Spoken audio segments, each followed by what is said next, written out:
For today's video guys, magluluto po ako ng tanmen.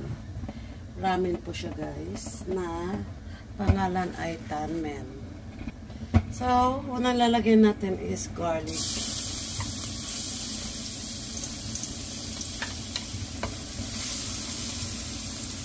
Onion.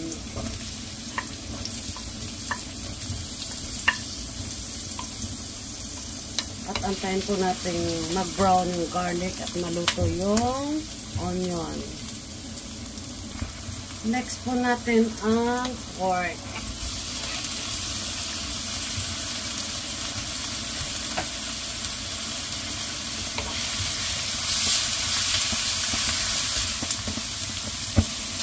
Next po natin ang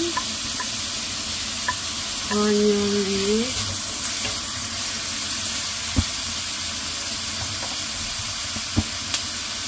Cabbage,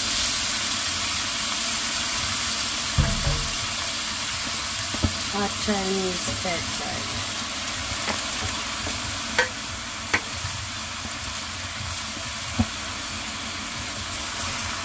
Haluin po natin ito at kailangan maging half cook lang po siya, hindi pwedeng malanta.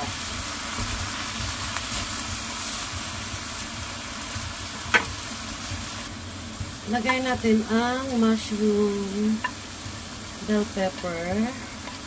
Yan po guys, pinrosen, kaya sa huli ko nilalagay yan. Carrots.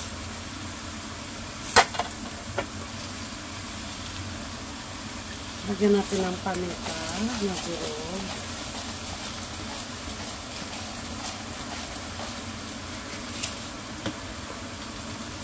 At salt and pepper.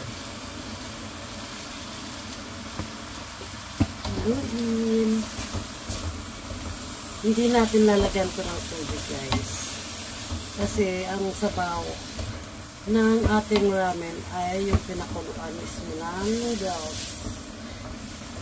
At ang gagamitin ko pala guys na noodles ay yung instant noodles. Any instant noodles po pwede.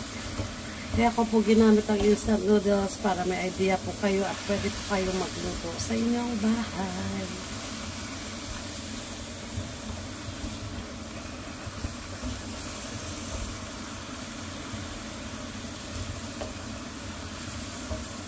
Yan.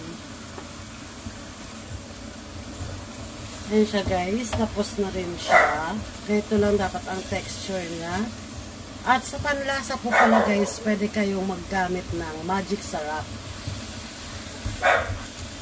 para hindi na kayo maghanap. Dahil dito tayo sa Pilipinas, kailangan yung maging wise.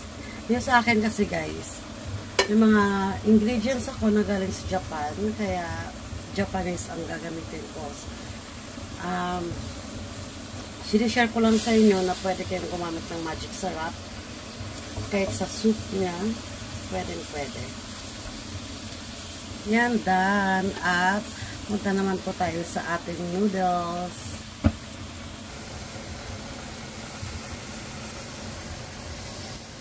So guys, ito pala yung ating instant noodles. Ito po yung gamit ko, noodles ng Japan.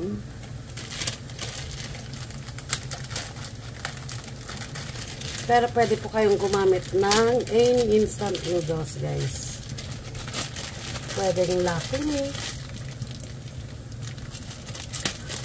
Kaya kailangan nyo lang pantayan ang noodles nyo para hindi malanta.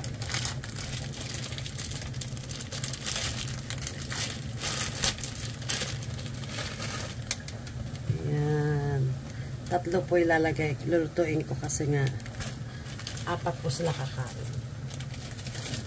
Sila lang po ang kakain yan, hindi ako. Yan, antayin natin kumulo ito. Saka natin lalagyan ng panlasa ng tanmen. Ang tanmen guys, ang panlasa niya ay para na rin siyang magic sarap. Kaya lang, more ano lang siya. Talagang may lasa talaga siya na ramen ng Japan. Yan guys. At konti na lang matatapos na siya.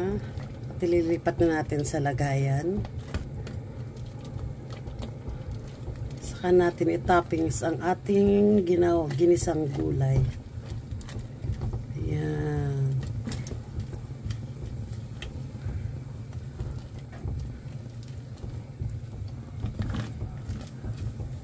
Ayan guys.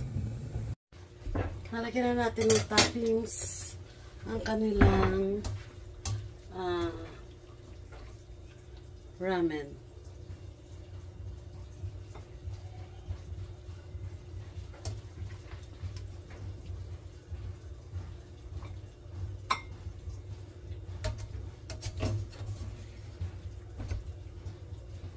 Ayan guys. Unahin ko muna yung mga bata. Kids first.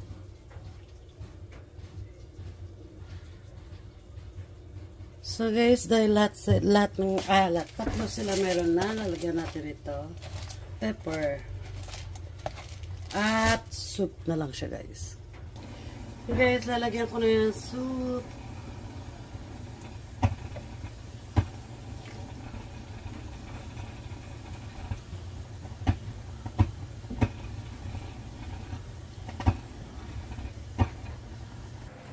Okay, so ga-add ako ng sesame oil.